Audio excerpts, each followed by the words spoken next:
A good barbecue sauce is really easy to make, and it's going to be lower in sodium than stuff you buy. Also, it's going to have some nice qualities to it. You should make it so that it's thick enough to cling to your food and not just slide off of it.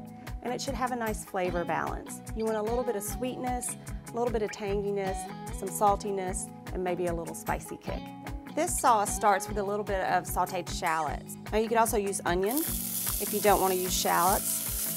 These saute for just a couple of minutes, and they're going to give your sauce a real savory backbone.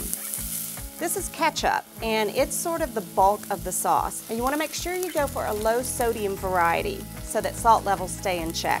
I'm also adding a little bit of water. Now during the cooking time, that water will evaporate off, but I want it here right now so that the sauce doesn't get too thick too soon. I want to cook it long enough that the flavors can marry. And now I have a little bit of honey.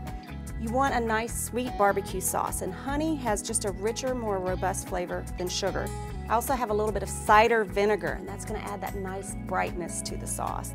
This is dry mustard, and it adds sort of an earthy quality. And I also have a little bit of chipotle chili powder. Now chipotles are dried smoked jalapenos, so they add a little bit of heat and a little bit of smoke. And finally, just a little hit of salt. A 1/4 teaspoon of kosher salt is all this needs.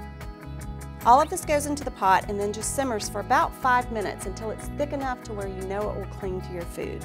Now here's just a little bit of caution about working with barbecue sauce, especially if you're working over a hot fire on the grill. There's a lot of sugar in it, and sugar burns, especially on the grill. So you don't want to add your barbecue sauce to the food too soon. Go ahead and cook the food until it's almost completely done, and then brush on the barbecue sauce at the very end. For more great cooking tips and kitchen wisdom, visit cookinglight.com.